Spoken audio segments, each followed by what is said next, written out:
morning, friends. Welcome back to Coffee and Grace, where everyone loves coffee and everyone needs God's grace. Today I've got my Get Into Nature cup, and in it I've got just Folgers pour over with MCT oil and Kerrygold butter in it. Needed a boost today.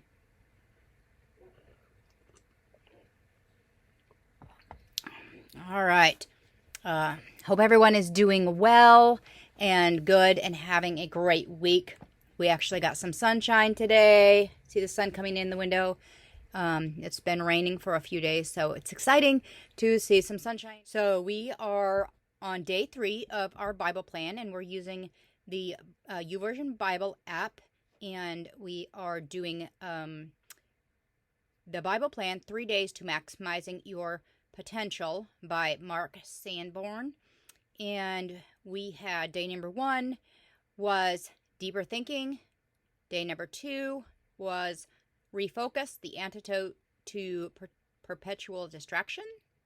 And today, day 3, and our final day, and I will let you know at the end what we've decided to do for next week's Bible plan. Today is engage others, the keys to uncommon improvement. So let's go ahead and read that and see what that's about. There's an old saying that if you see a turtle on top of a fence post, you can be sure he didn't get there by himself. I don't know of many successful people who aren't like the turtle. They've taken responsibility and done the work, but others have provided ideas, mentoring, coaching, encouragement, and more. Avail yourself of the wisdom and help of others, and you'll go farther faster. Self-responsibility is the primary step toward a successful life, but engaging others and building mutual beneficial relationships will leverage everything you do. Think of having regular conversations with the technology, business, and political leaders of our day. Consider the amazing things you could learn, not just from reading and listening, but also from engaging, asking questions, and discussing interests. We become greater by association, not just by being around other great people, but also by connecting with them. As you think about ways to deepen engagement to improve,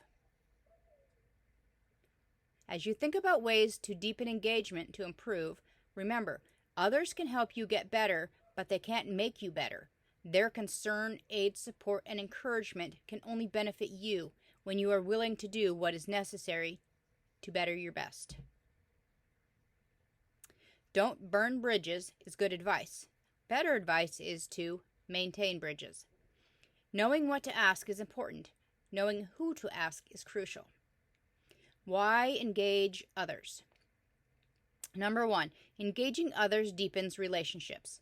It is a blessing to improve and an even greater blessing to engage others in deeper, more meaningful relationships though learning and sharing ideas. I think it's supposed to be through. More meaningful relationships through learning and sharing ideas. Number 2, engaging others creates networks. A successful organization at any size is a network of talented and like-minded individuals. Those you engage personally become part of your extended network. 3, engaging others leverages improvement. Nobody has enough time to learn everything on his or her own. 4, engaging others saves time. You can acquire knowledge from the success and failures of others.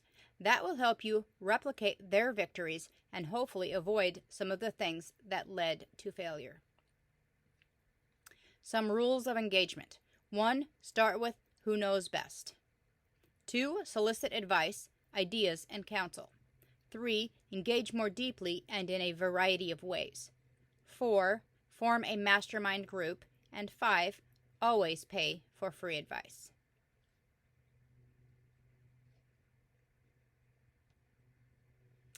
And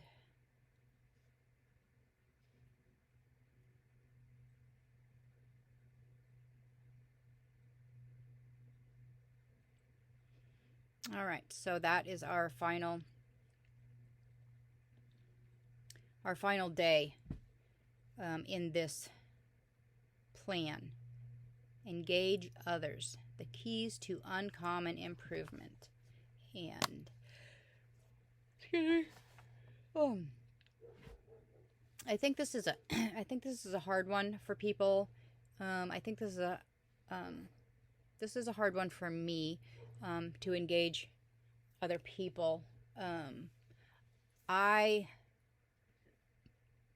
learn from doing, and not necessarily from hearing someone else.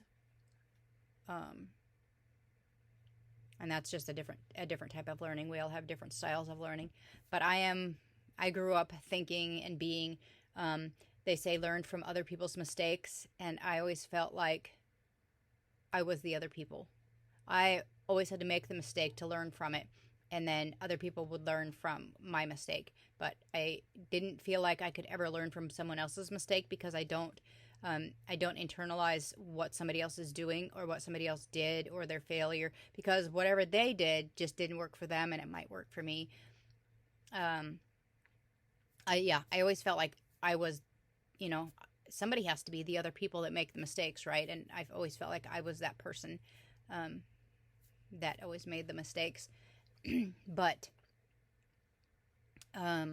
engaging in other people, and I had a video I watched this morning about having a mentor and also being a mentor, and I've never had anyone like that.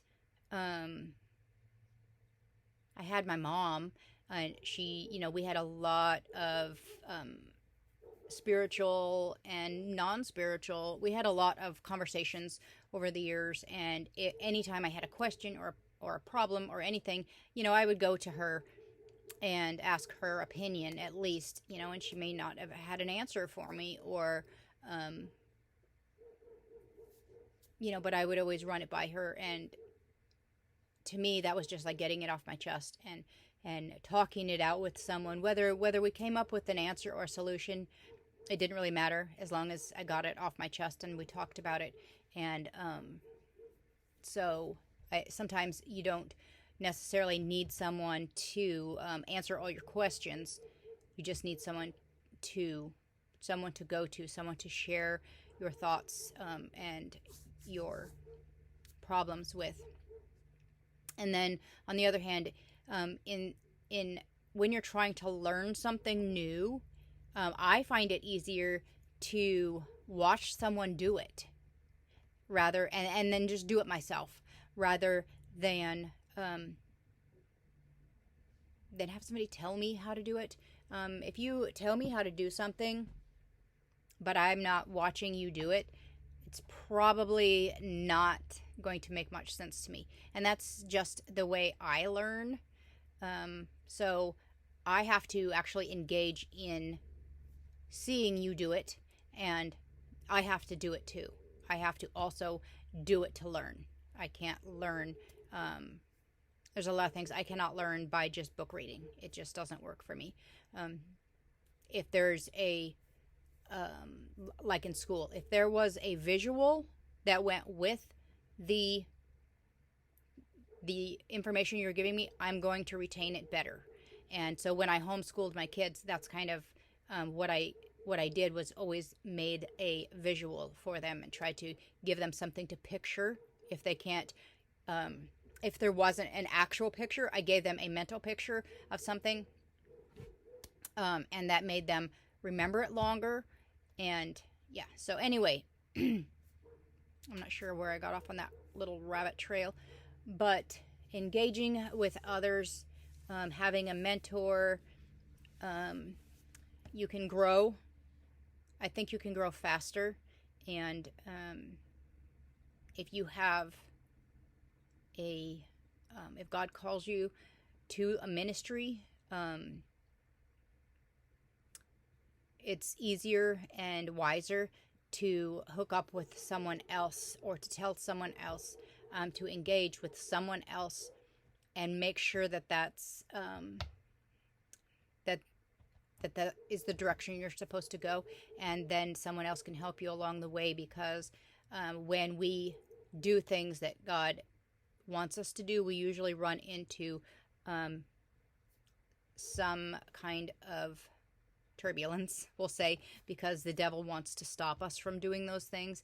And it helps to have someone there that can back you up and that can say you are doing the right thing. Just like me being out here doing this is not comfortable for me, and the devil keeps trying to come in and like, no one's listening. Why are you doing that? It's a waste of time. It takes time out of your day. And and then I have some of you that will just comment that you're listening and that it benefits you. So, and thank you for being there and doing that for me, because that is engaging in what I'm doing, and that's awesome, and that keeps me going. And just having others around can help us grow. We can grow together more spiritually, and faster, and running our maybe crazy ideas, running it by somebody else makes it maybe a little less crazy if they also agree with us. Yeah, engaging with others. So our 3 things for maximizing our potential. Maximizing our potential is deeper thinking,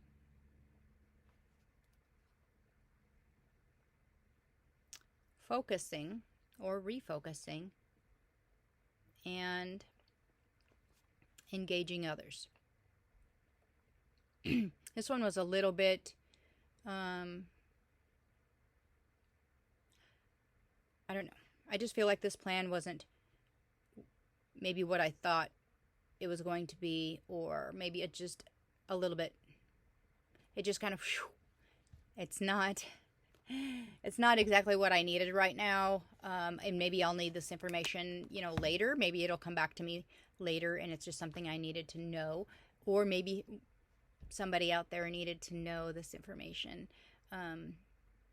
But I just it just didn't fit me right now, which is okay. It doesn't need to fit me. Maybe it fit you. So anyways,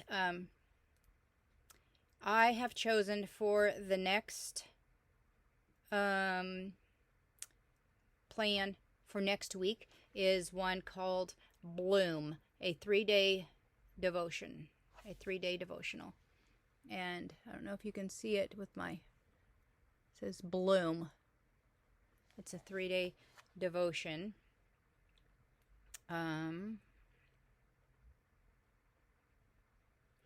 It's bloom in faith, bloom in self-control, and the last one also says bloom in faith.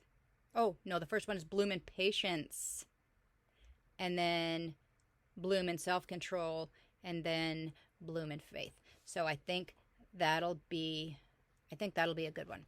So we will start that on Tuesday. So we'll run Tuesday, Wednesday, and Thursday of next week on the Bible plan Bloom. And I hope you all have a super wonderful weekend as we get closer and closer to fall. And I really like fall. I like the atmosphere. I don't know. I just like fall for some reason. I like all the things about fall, and it does mean that summer's over. But winter's coming, and that's a whole nother season. We are starting to get darker.